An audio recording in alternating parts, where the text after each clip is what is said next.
I'm sick of being tired all the time, not feeling that good. We need to make some changes. Why do so many of us feel more disconnected, depleted, and burned out than ever before? In this episode, I sit down with Jay Pottenger from EQ Minds, a former elite athlete turned corporate leader, who now helps people recharge their minds and redefine what success really means. And was I lost?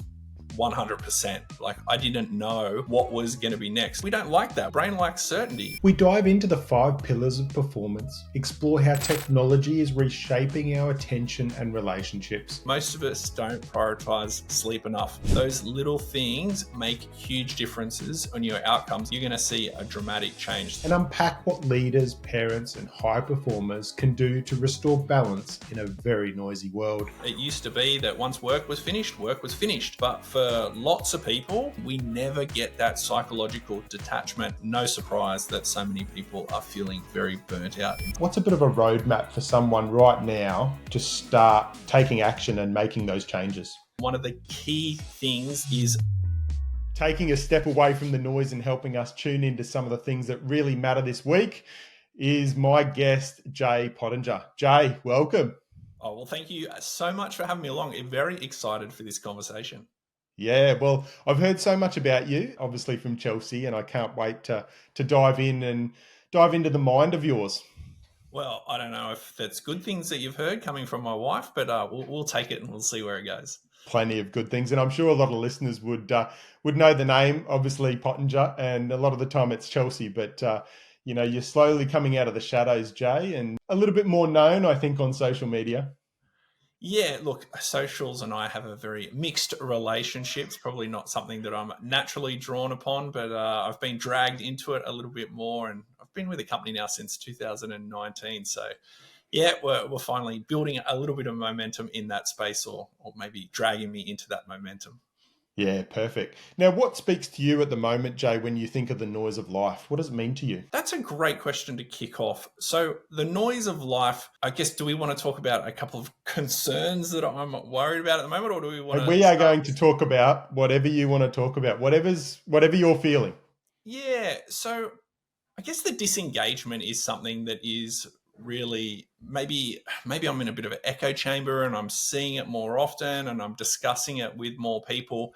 But, with all this amazing technology we have with AI coming in, and I know that's a word that's getting overused at the moment, we've got all these amazing ways to connect with other people. And yet I feel like everyone feels a little bit more disconnected than ever. Everyone's very focused on themselves rather than being focused on, how do we help our fellow man or our fellow woman? And so this disconnection is certainly something that's resonating with me at the moment. And obviously, I always say, we're the most connected technologically, digitally, but we are the most disconnected because some of the things that are being brought into society are actually taking our attention. And, I said when I welcomed you in, we're going to talk about, what are some of the things we need to tune into, some of the noises, some of the things in life that actually really matter.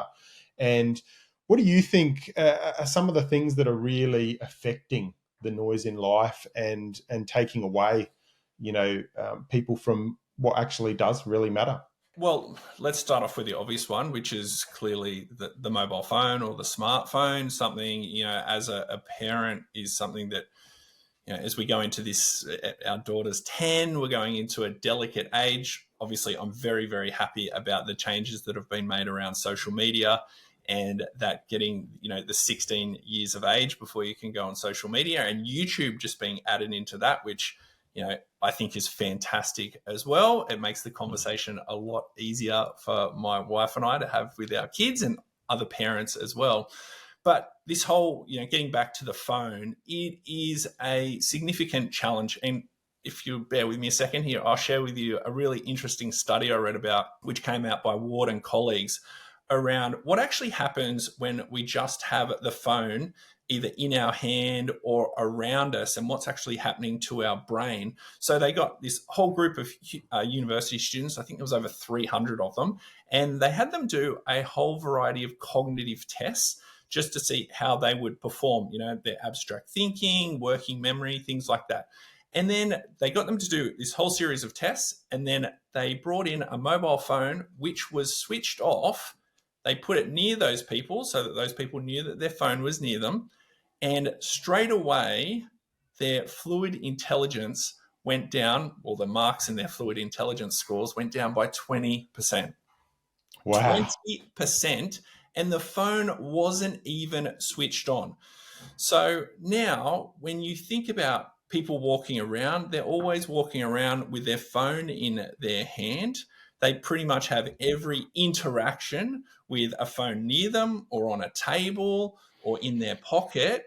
So they know their phone's there. And what's that doing to their, not only their ability to be in that conversation, so to be present, but also to their ability to focus, to be creative, to fully engage in that conversation if their fluid intelligence is dropping by, 1/5, and we haven't even switched the phone yet.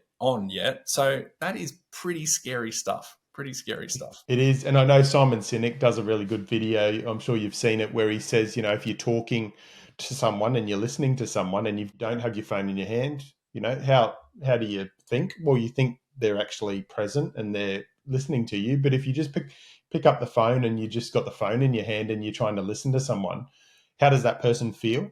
Well, they feel like you're not the most important person in the world. 100%. And I've seen that. It's a great video, and it's something that we talk about all the time, because you're right. And with our children, they know this as well. As soon as you've got that phone in your hand, you're no longer fully engaged with them. The phone becomes the most important thing, and they feel that. The energy changes, the focus changes, all simply by having a phone with you. It's really interesting. What's happening there is, whenever we've got that phone near us, part of our brains called the dorsolateral prefrontal cortex, it lights up and it starts taking resources away from that part of the brain, the prefrontal cortex, but also other resources in the brain as well. And so all of a sudden, our attention's down, our ability to solve problems is down, and our ability to form relationships, which is so very important at the moment, well, that's falling as well, all because we've put this little device into us, and we're creating this connection, but we're creating more disconnection as well. It is it's fascinating, but also a little bit scary. So that's something that's definitely taking up a little bit too much bandwidth in my brain at the moment. Yeah, perfect. Well, we're gonna dive into more of that later on in the episode. But where I'd really like to start now, Jay, is to talk about some of the things that have shaped you to the person you are today. So some of the noises early on in life. I know you had a sporting background. You've moved into corporate. Talk to me. What's shaped the Jay today? I think I won the lottery. I've got two amazing parents that loved me. They did, we weren't incredibly wealthy, but we were, middle class. They gave me every opportunity to succeed. And when I hear people talking about, I wish I won the lottery, I think, many of your listeners will be from Australia. We live in the land of opportunity. We are so very lucky. It's so safe. We live in an incredible land, and we've all won the lottery to some extent, just to start with. So that's sort of the background of me growing up. Obviously, sport played a huge role. I tried to make it as professional, very unsuccessfully. It turns out if you can't shoot a basketball very well and you're white, you're probably not going to make an incredible basketball career. But that was a huge part of my life. And I think it really helped me in a lot of ways. It gave me great opportunities, but it also helped me meet incredible people and learn all about teamwork and discipline and focus and going after goals. So that was it. And then sort of from there, studied while I was trying to play basketball as well. Always had to be, studying. That was a big thing for my parents, to make sure that you had a follow-up or a backup plan. And from that, after I finished up with that chapter of my career, I sort of went into the corporate world and worked in the wonderful, or maybe not so wonderful, depending on who you ask, world of finance and banking for about 15 years before moving into the wonderful world of mental health and mindfulness. I joined my beautiful wife's company, Chelsea. It's called EQ Minds, and it's been going for nearly 10 years now. And I joined back in 2019. And here we are having this conversation today.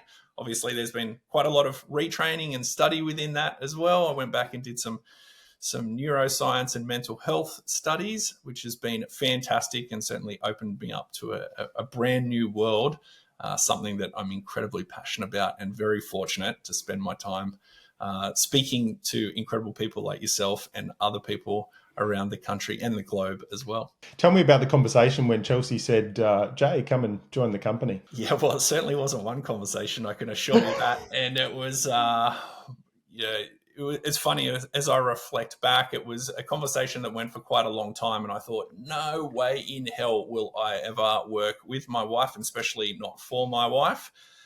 But she's pretty relentless, my beautiful wife, and she kept asking me. And finally I said, you know what, if you can reach these goals and these targets, I had a pretty good job back in finance. If you can, reach these specific goals that we have as a family, and make sure that we can have food on the table, all that kind of stuff, then I'll certainly come and join your company. So we set these goals, and I thought there's no way she's ever going to reach these goals.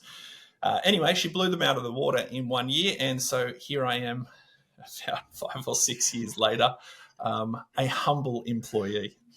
If there's one thing I've learned about Chelsea watching her on social media and what she does, she's someone that when she wants something and she wants to achieve something, there's no stopping her.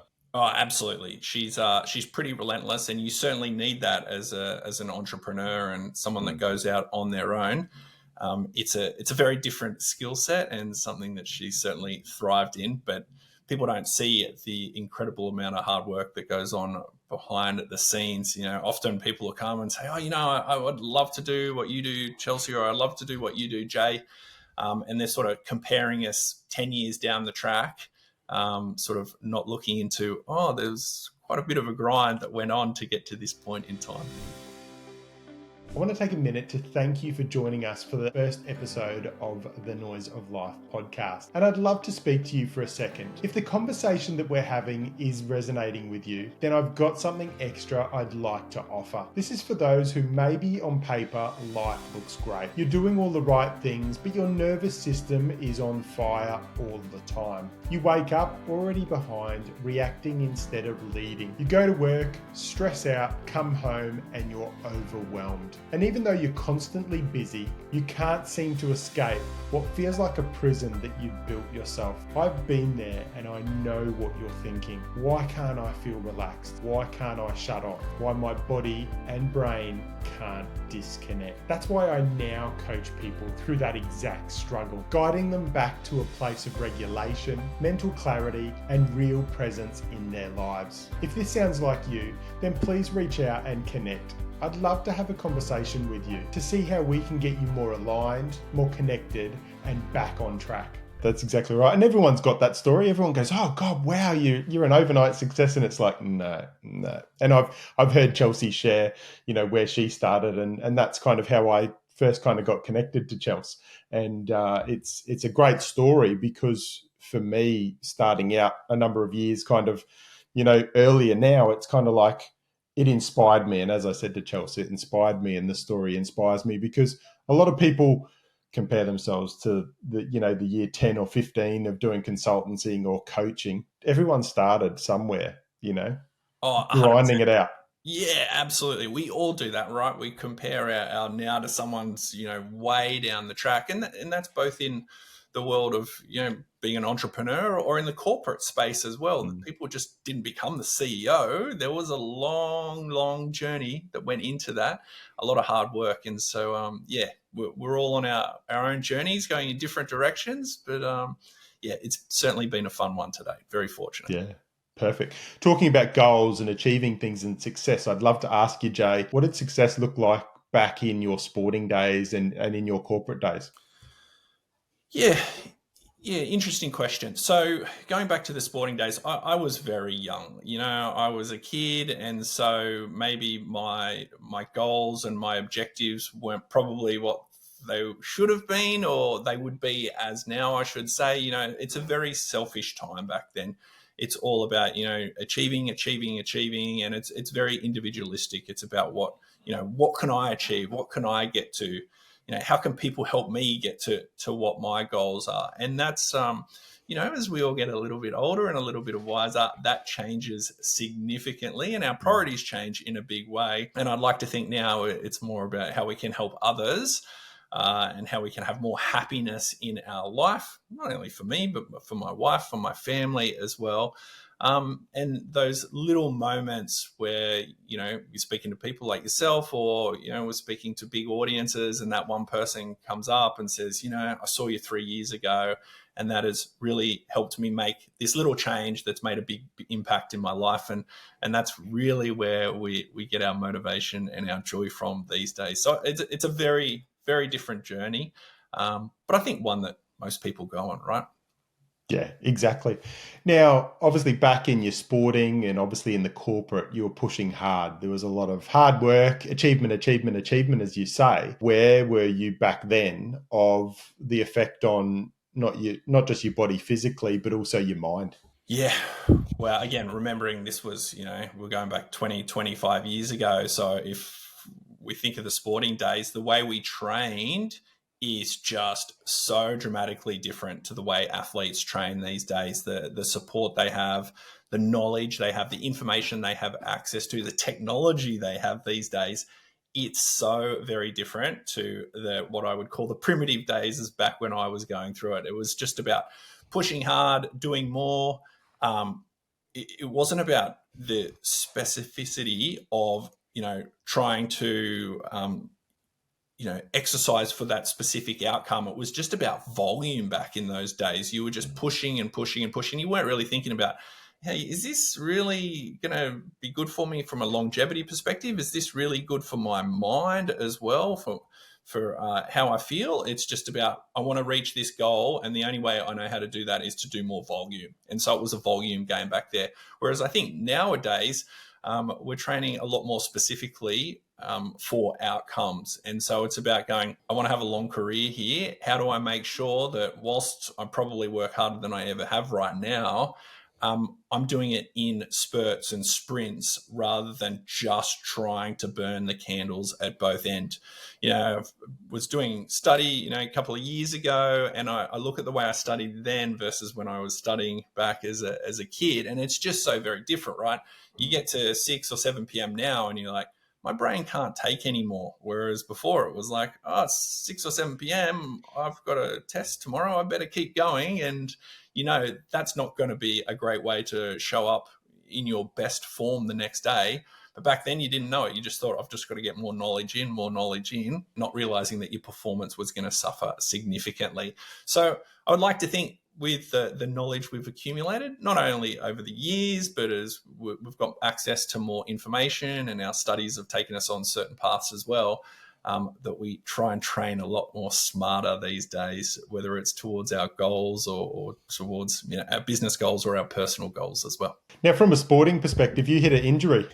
And don't get me wrong, that came after the attempted professional career, so I certainly can't blame that for derailing it. But I always had a bit of a sketchy back or a dodgy back.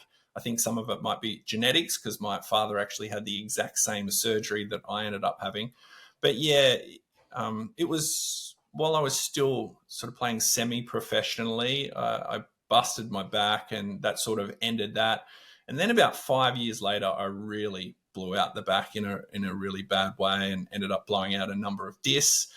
Had surgery, it didn't really repair it, and I was in this constant cycle of pain. It was a very challenging 2 years of my life. I was married at that time. I can't believe Chelsea stayed with me because I was a grumpy bugger to be around.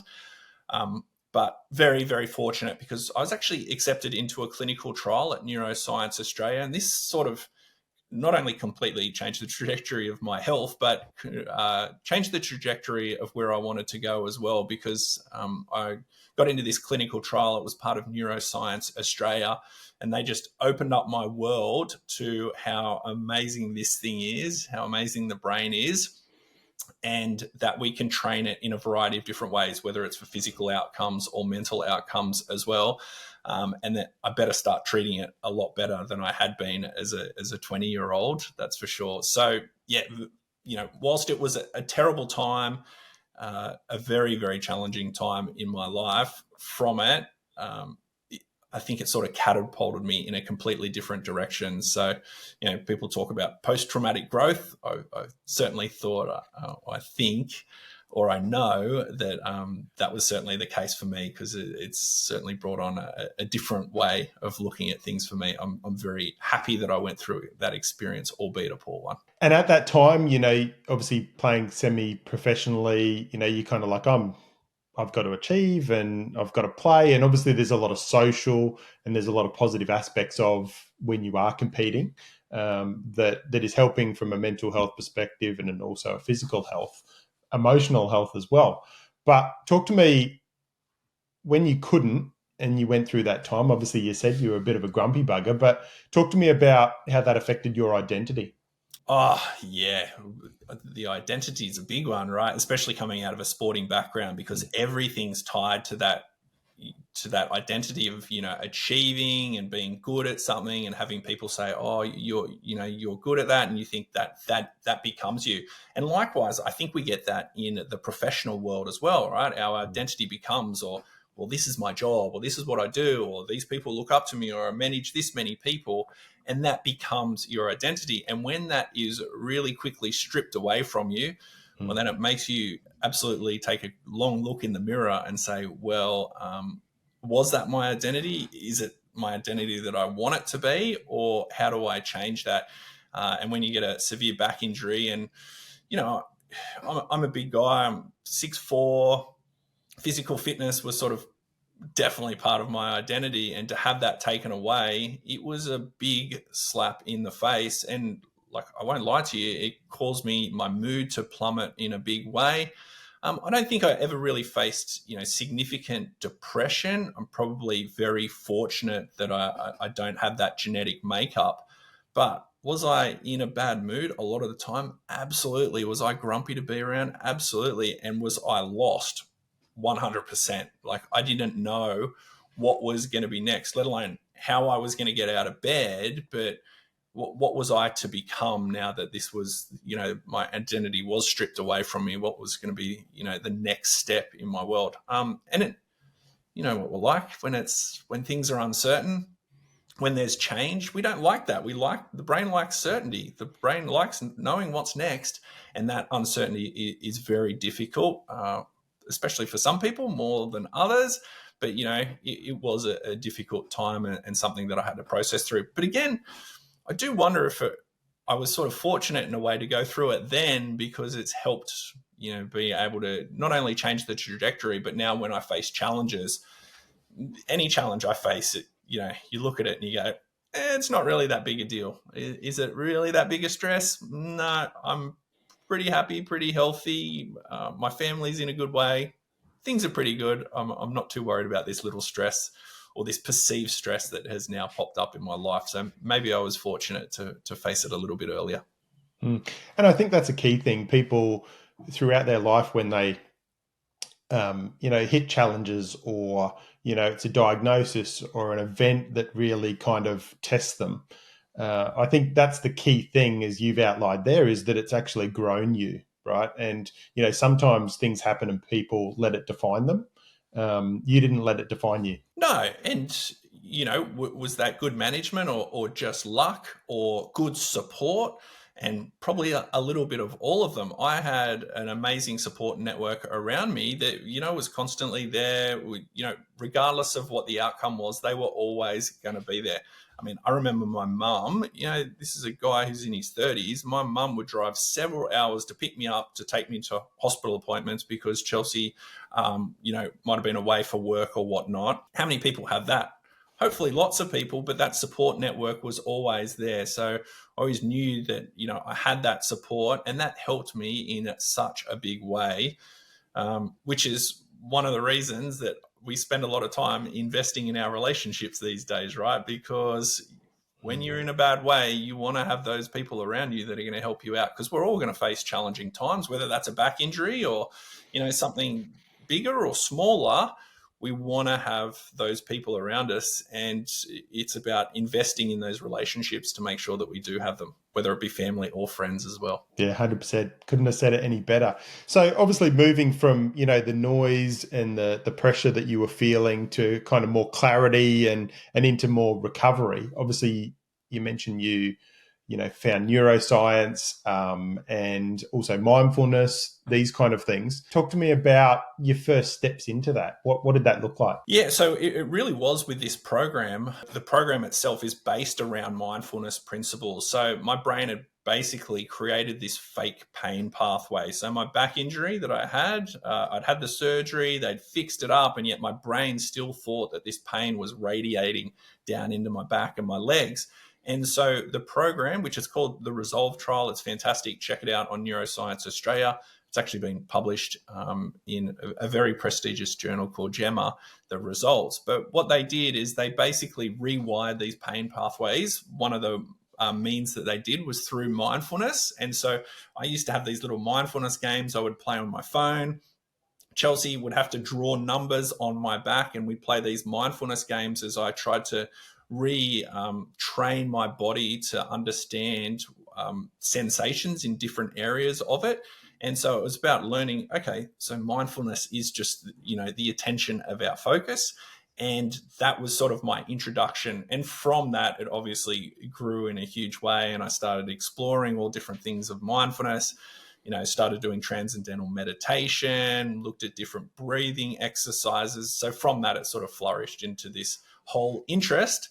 And then not obviously, for those of you who don't know, my wife had some major challenges when it came to her mental health. She had postnatal depression, and, that landed her in a psychiatric hospital.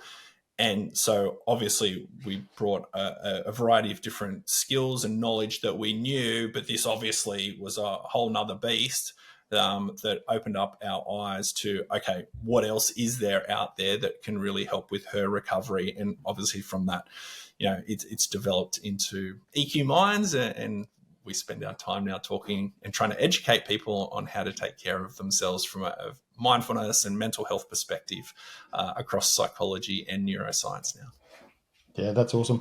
I know for myself, as I've been kind of learning a lot more and kind of gaining a lot more knowledge and experience in certain things, when I'm learning something or I'm reading a book or I'm looking at a study or I'm watching a documentary, there's always these light bulb moments that I go, oh, and I get really excited. What were some of the light bulb moments in that time, in those early days, that you kind of went, oh, wow, this is just phenomenal? Oh, it was definitely around, well, the first one was specifically around, oh, okay, so pain is actually not only in the body, a lot of it's actually in the mind. And so when we can retrain our mind to see pain as maybe not something that's just specifically related to that thing, but maybe it's related to stress or it's related to other things going in life. For some people, it's the trauma that they've faced in the past. That was a huge light bulb moment for me, and sort of opened up this whole opportunity that, okay, this is where I am now, but with work and discipline and just practicing things, my trajectory completely can change. And so that was huge for me, because it gave, everyone wants hope. We want hope in our life. We want hope in our work. We want hope, in all different aspects. That was a huge one, right? Because it gave me hope that there was a path out of this time that was very challenging. That was a big one. And then I would say probably more recently is around the neuroscience studies that I've been doing. There's just been so many light bulb moments around, we get into these habits, we get into these routines, but we can change. And we have the ability to change. But at the end of the day, it's on us, and we have to take ownership. We have to take control of that. I was doing some studies around dementia and the impacts. Dementia to now become, I think it's the second leading cause of death in Australia. For women, it's so much worse than for men as well. Their cognitive decline is so much more. But the fact around how much is related to our lifestyle factors, and that's not to say that if you live an incredibly healthy life that you won't get dementia. I'm not saying that at all. But a huge part of whether you develop dementia or Alzheimer's is based on your lifestyle factors.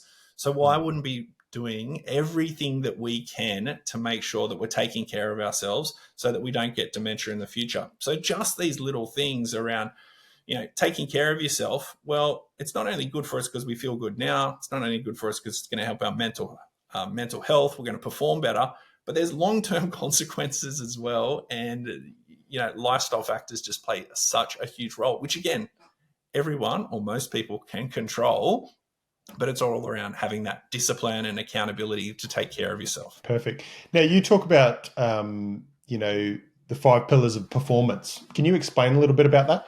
Yeah, so the 5 pillars of performance, and maybe I'll explore what we call the big 5 when it comes to mental health. So the 5 pillars of performance is based around the big 5, which is what are these different things that contribute to people, on the most part, having really healthy mental health, or being able to recover from burnout or take care of themselves so that they can perform at their best. And so, they are very simple. Everyone's heard of them, but I don't think people put enough emphasis on making sure they take care of these things right now so that they feel good and they perform well as well. So running through them, and you'll know them all. They're nice and simple, but it's, simple is not easy. Simple's often hard because it's about taking care of these.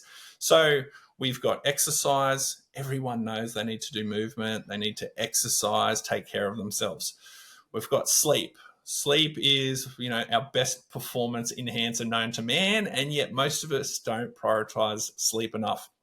So how do you take care of your sleep? Have an amazing sleep routine so that you are feeling your best, that you're making good food choices, all of those different things that go into sleep. What else have we got? We've got mindfulness and stress. I don't think people understand the impact that stress has on their mental health, and just feeling good, feeling happy, feeling healthy.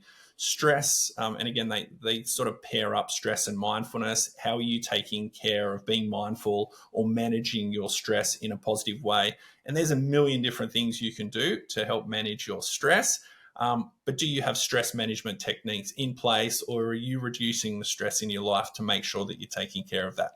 Now, that is 3, and I'm looking for 2 more, Steve. So what are the other 2 that I should be talking about? Relationships, is it? Relationships, great one. So very important. So relationships or connection is huge, right? We were speaking about earlier how many people are feeling lonely at the moment. I know back in, I think it was the 2023 report, 1 in 3 people were feeling lonely, and you're telling me now that it's up to 50%. So it's changed that much in just a couple of years. I think that was just for men, though. No, that was society. That was from society. That was something that Tim Jack Adams shared at his book launch recently. He just launched his book Energized, and he's doing a lot of stuff in the battery, around the battery, our own personal battery, and around wellness and well-being. So that blew me away. That is just unbelievable that it's gone up so quickly, and the impact of that is when we're lonely. It's been shown, and this comes out of that State of the Nation report, that people are more likely to have anxiety, they're more likely to have a social media addiction, and I think their well-being reduces by like 5 times simply by being lonely. So it's a huge thing that's going to impact all of us. So it's about taking care of that. And then we are missing one more: simple nutrition, right? Yeah. So making sure that we are eating the right foods. So, we all know that we need to eat healthier, and it doesn't matter what type of diet you choose. Maybe it's the Mediterranean, maybe it's keto, or that's going to be very hard to stay on. But, whatever it is, making sure that you're fueling your body with the right fuels is going to make sure that you are feeling a lot better and that you're performing a lot better as well. Making sure that you getting enough of those good different types of diversity to make sure your gut bacteria is flourishing, rather than killing it with the ultra high processed foods that we tend to eat in today's modern society. So that is the very, very quick elevator spiel of the big 5 and how that impacts mental health. So again, it's all stuff that we all know about, but it's just making sure that we have the discipline and accountability to be doing the things that are good for us. And obviously in life, we're talking about, loneliness. And one of the key things, or I suppose key areas that yourself and Chelsea and EQ Minds focus on is a lot of the corporate world. I know there's a lot of presentations to a lot of corporates, a lot of high performers, a lot of, people that are really pushing, right? And I read a statistic yesterday that 80% of Australia are feeling some level of burnout at the moment, right? That's just That, crazy. yeah, it's kind of wild, but yet not surprising. Burnout is just such a, it's a topic that we hear about all the time when we're asked about, can you come in and speak? Burnout is always, sort of one of the top three things that are coming up. So not surprising at all. I think a lot of that becomes because, if we can loop right back to the start of the conversation, is we are so constantly connected. We're constantly on, right? It used to be that once work was finished, work was finished. But for lots of people, work doesn't ever finish because they've got that mobile phone, they take it home and they check their emails and they jump on late at night and they're doing work and they never really feel that they get that detachment from work. As part of my studies, we did some work on burnout. And one of the key things that people need to have in their life to make sure they don't have burnout or to recover from burnout is psychological detachment. So that just means that you have some time during your working week or the weekend where you're not thinking about work. And unfortunately, the mobile phone now is sort of taking that privilege away from us. So if we're not turning it off, if we're not making sure that emails are turned off or the notifications aren't running, we never get that psychological detachment. So it is no surprise that so many people are feeling very burnt out in today's modern world. Yeah. And what does science tell us about why this is happening? Why are leaders, why are business owners, why are people feeling depleted? It's a great question, and I'm sure a lot of people have some different ideas on this. I think it comes back to work intensification. So this is sort of this, I guess it's a word that's been thrown around on social media a little bit, but basically what it means is people are being asked to do more things or have more tasks, so that to-do list just keeps getting longer and longer and longer. We're not actually taking things away from people, we're giving people more things. Um, there's, I think, and maybe this relates to the corporate world a little bit more, but there's probably more bureaucracy. There's more people involved in decisions. It seems like to get anything done, you need to have it ticked off by 50 different people. So the ease of actually doing business has got a little bit more challenging, and therefore that's just adding on to this workload of people. And then I think the other thing is there's just more emotions at work. Psychological safety and the different rules that have come into place around that is people, and especially managers, are being asked to sort of deal with a lot more, whether that's people's emotions or being at least aware. It used to be you came to work, you did your job. Now it's like the whole person's coming to work, and you as a manager, it's your job to manage that whole thing. And if they're not feeling great, that means often that's passing on to everyone as well. So this whole work intensification is really causing, it's brewing, and I don't really know where it's going to end up because some changes definitely we need some sort of kill switches in there to make sure that people are taking care of themselves, because it seems to just be getting worse and worse and worse. I was chatting to some of my colleagues that run mental health first aid sessions, as I do as well. And we were talking about how, you know, some of them are saying they're going into organizations and, the leader will be like, oh, okay, if you can just train the team to, and we're going to improve culture and we're going to improve wellness and well-being. And the leader doesn't want to take part. And they're like, it's really, they kind of don't take on a lot of that work now, because they're like, if the leadership, it's kind of a top down and a bottom up, right? Sure. Like they've kind of got to meet in the middle, because if you don't have that support from the top, you can work with the team all you like to implement things, but then if there's this kind of, I suppose, counteraction or contradiction that's coming from the top, you're not going to be supported to actually be able to implement, actually make those things work.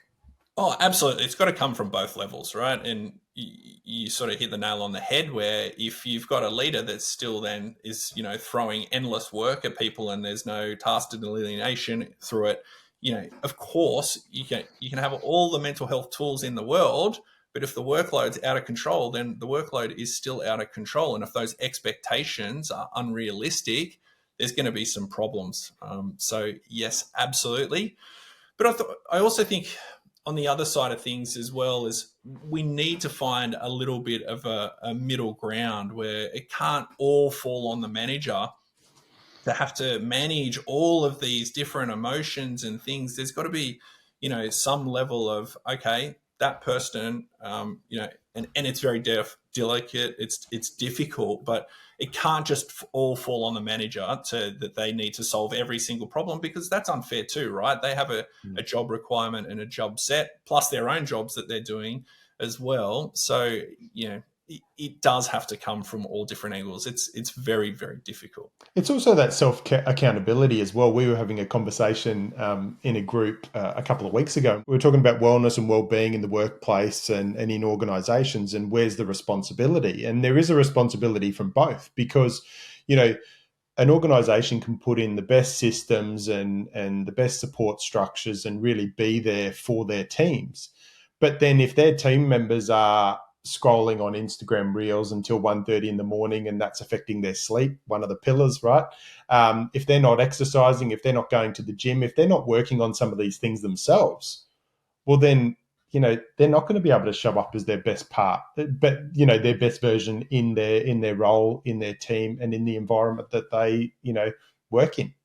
Yeah, absolutely. That's exactly right. And there has to be responsibility from both parties for sure, because, people and companies can put in the most amazing initiatives, but it's up to, at the end of the day, the person to actually take ownership of that and either use the initiatives or use the frameworks that exist for sure. It is so interesting. People will often complain and say, oh, our company doesn't do anything for us. And then the company's like, well, we've actually got these 50 different initiatives and, hardly anyone's taking them up. Like, what are we supposed to do? Like, we can't walk them to the gym and say, you need to go in here. The free gym membership's there. The people need to take that opportunity and utilize it. And you can actually exercise without a gym membership. You can exercise for free. I know, it's really weird that you can actually walk outside without your phone and it will make you feel so much better. Who would have thought, eh? Who would have thought? Jay, tell me, let's talk about the polarity, right? So you've got leaders and you've got people that are really pushing. They're achieving, they're kind of depleted, right? What does that leader look like at the moment? I think that leader looks a little bit frustrated, to be honest, because they're pushing and potentially they're saying, well, I don't have the support or all the resources I need in order to be successful. And unfortunately for many leaders, they're perfectionists and they're often type A personalities. And so they will just keep pushing and pushing and pushing at their own expense. And because of that, sometimes, not all the time, but sometimes that means their health comes last or their priorities comes last, or at least well down the list. And therefore, you end up, as we spoke about, having all of these leaders that are burnt out because they're just pushing and pushing and they're not actually, putting on their own oxygen mask first to make sure that they're taking care of themselves. Now, that's not a great outcome from a longevity perspective. And that means eventually there's going to be either health consequences or leader turnover, because people are, I can't sustain this momentum anymore. And I feel like I don't have the help that I need. And therefore, I'll either step out or I'll step into a new role, which is not good for anyone, often the leader or the company itself.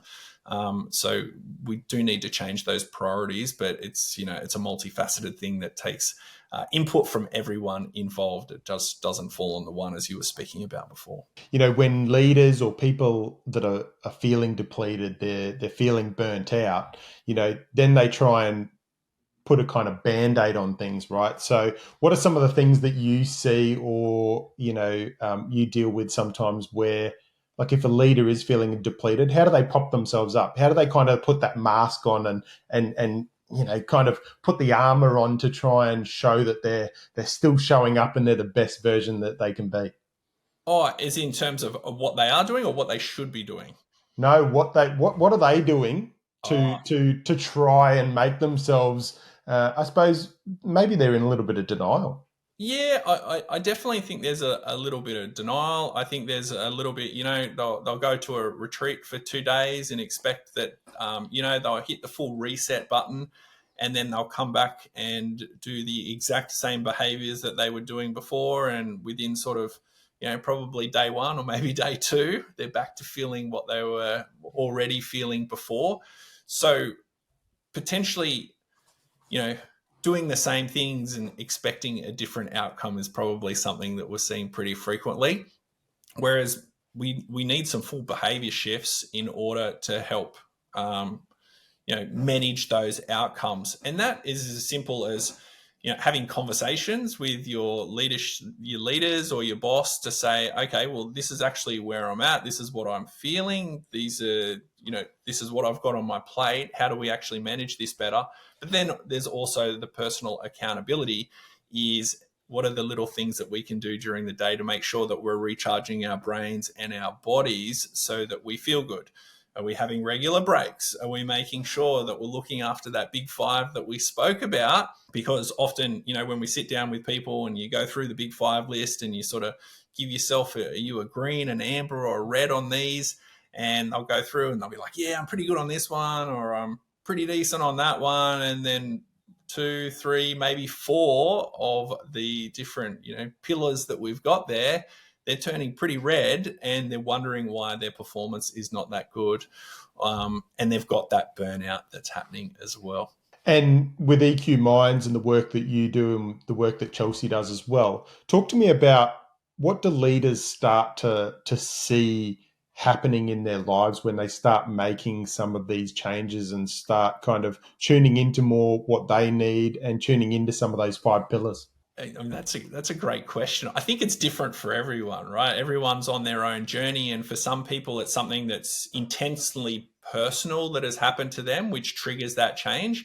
For others, it's potentially they're on that journey where they're like, I'm sick of being tired all the time, or I'm sick of not feeling that good. For other people, it's like they've had a major health issue, and they go, I need to make a change. And then you probably like to argue that some people are looking at their people and going, wow, we need to make some changes because our people are, not feeling great or not performing at their best as well. So it's different for everyone.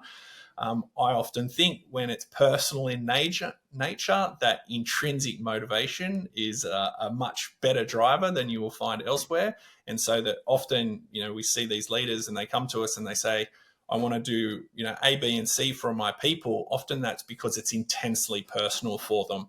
They've had something happen to them, or they've witnessed it in a friend, a colleague, maybe even a family member, and they say, hey, there is something really great to this. I want to make a change across our business because everyone, I care about my people and I want everyone to feel this way as well. Yeah, that's perfect. Now, for those that are sitting there, listening to this that are going, yeah, okay, I'm burnt out, right? We've shared that almost 80% of people in Australia are feeling some level of burnout, right? They're feeling depleted, whether they're a leader or whatever the team they're working in. Could you share what's a bit of a roadmap for someone right now to start taking action and making those changes? I think it's about taking, the first thing is taking a step back and doing a little bit of a personal audit. Okay, so what is going on in my life? And if I continue down this path, where am I going to end up in 5 or 10 years, right? Is this sustainable? Because, often we don't really just take stock of where we're at and say, well, if I continue on this journey, what's the outcome going to be? And it's pretty obvious a lot of times when you actually spend a few minutes doing this, you go, wow, if I continue this, it's not going to be a good outcome at all. And so from then, there, pairing it back, and I would highly recommend, go speak to, whether it's a coach, a personal trainer, a nutritionist, a psychologist, get some support around you to help you make some decisions that are going to be really helpful for you. The great news now is there is so many amazing free resources that exist out there. You know, jump on the different podcasts that exist and you learn so much, which will take you on these little zigs and zags of things you can learn about how to optimize your health and your performance. There's so many amazing resources. You know, go and jump on the backlog of yours, and I'm sure they'll find lots of different tips as well.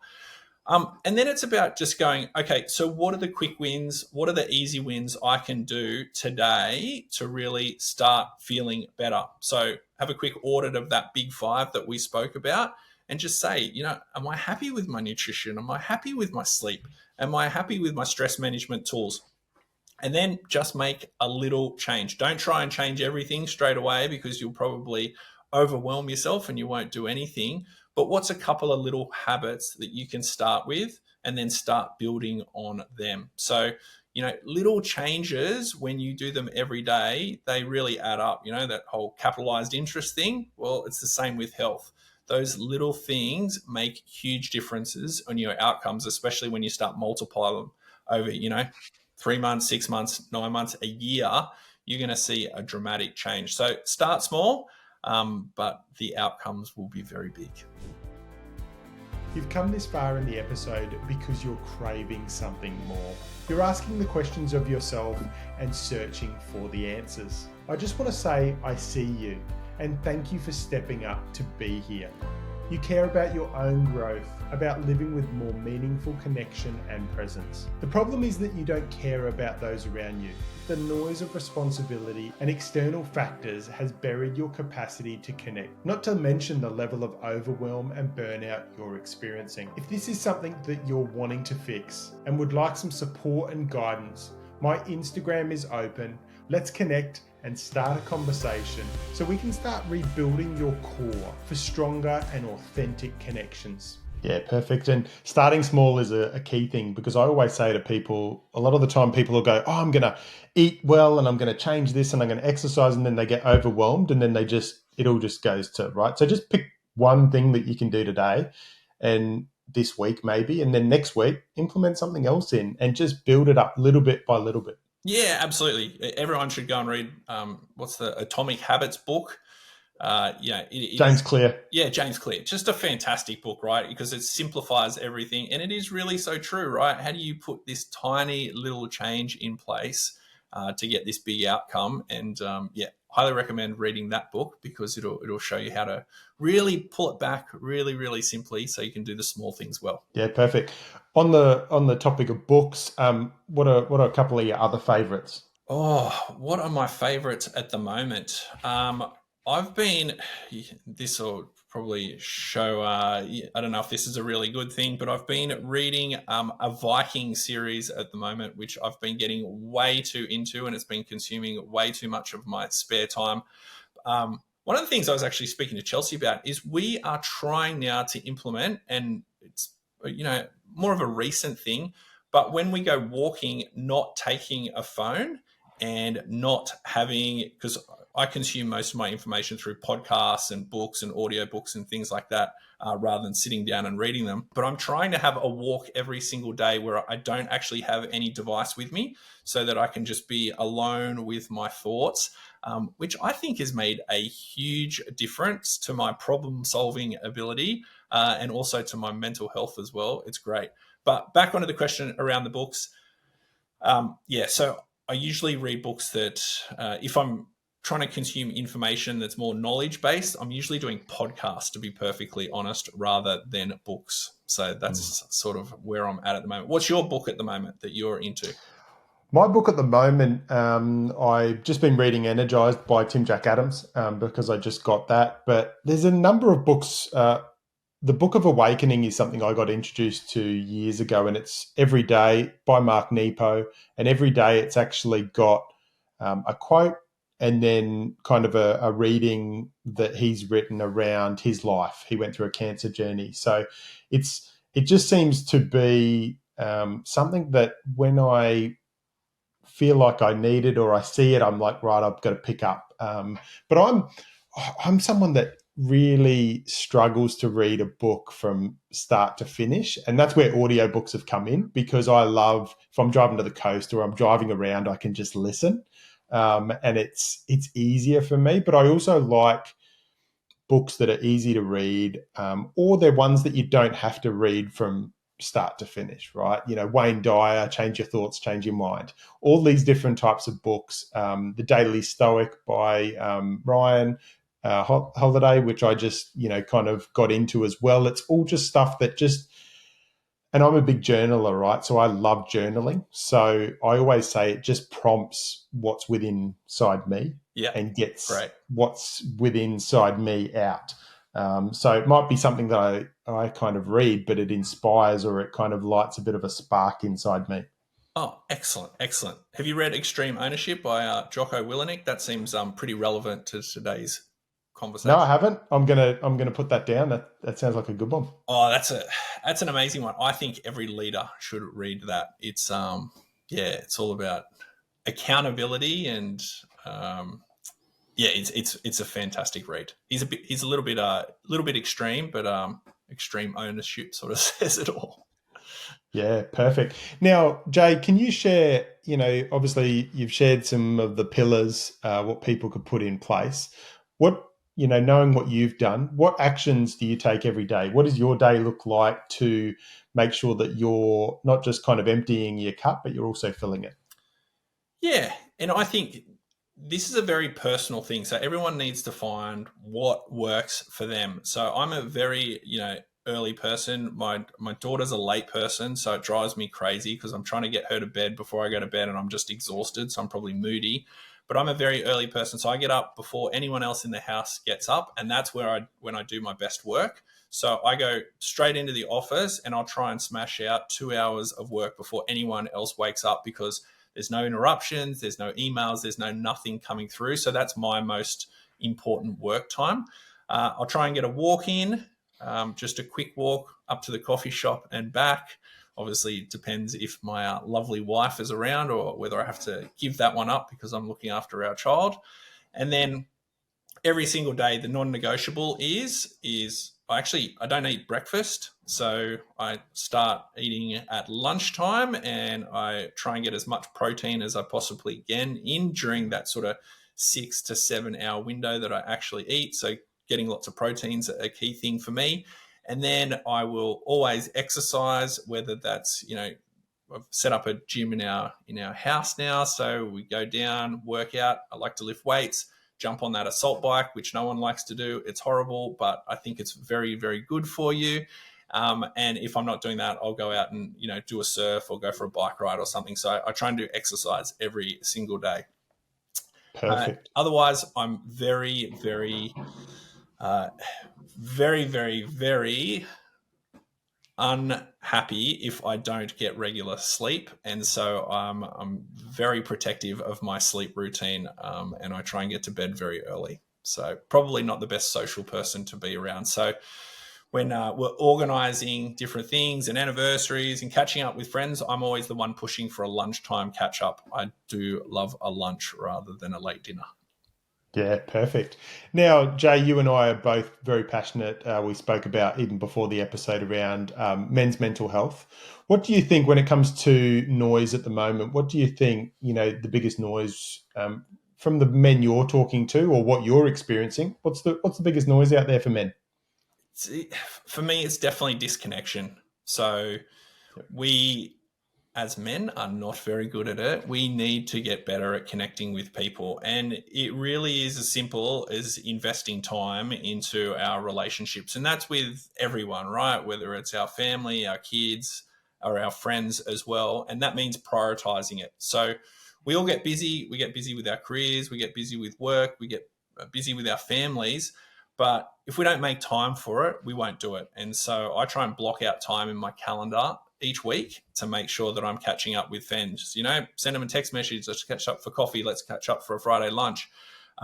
Let's catch up, go for a run or whatever it is. I'm very fortunate living in this little community, which is fantastic in terms of people catching up. We've got a great men's group that do fitness on a Wednesday and a Saturday. Can't make all of them, obviously away for work quite a bit, but on those Saturdays, try and make as many as possible. And it's a great way. Sometimes we have 20, 25 guys that are catching up to go and do some fitness and then have a coffee together. And it's a highlight of my week. So I think connection's a big one. Yeah, perfect. And for all the men listening, what do you think's what's one truth that you wish they knew? That we can all change. And just because we're in this, current position doesn't mean that we have to be in it, and that it is the little things that we do make huge changes to outcomes. So to get there, we can't expect to jump in a teleporter and be there. But if you do these tiny little 1%ers, then you'll get there. And I think that's something that people, we sort of overestimate what we can do in a day and underestimate what we can achieve in a year. And I think that's really true, right? These little changes, they add up to such big outcomes, and we can all make those changes, myself included. Yeah. And I think the awareness that the 5 pillars that you've spoken about and some of the tips that you've put in place is it's not just about doing it for yourself, but making sure that the needs of your partner or those people closest to you are also supported. Because I think sometimes as high performers, as people that are busy in the world and the world's just getting busier and busier, there's almost sometimes this competitiveness of, oh, I want to go to yoga, I need to go to the gym. And it's got to be about making sure that, both are actually having those needs met and actually, being able to be the best version they can be. Yeah, it sounds like you've just taken one of our conversations on a Saturday morning, mate. But yes, absolutely, absolutely. And, respecting the other person enough to know that, they want to go and do something that's good for them. Let's support them, right? Let's not say, oh no, let's go and have a drink instead. Like it's fantastic. That person wants to make a change. Let's support them. It's really, I find it really interesting. You hear people saying, I'm going to give up drink for 3 months or whatever it is, and their partner's down at the pub, which is fine, but are they down there once, or are they down there consistently throughout that period instead of being with that person saying, hey, I'm here to support you and I want to have those healthy behaviors as well. Yeah, perfect. Awesome. Jay, it's been awesome to catch up with you. For those that want to reach out with yourself, what's the best way?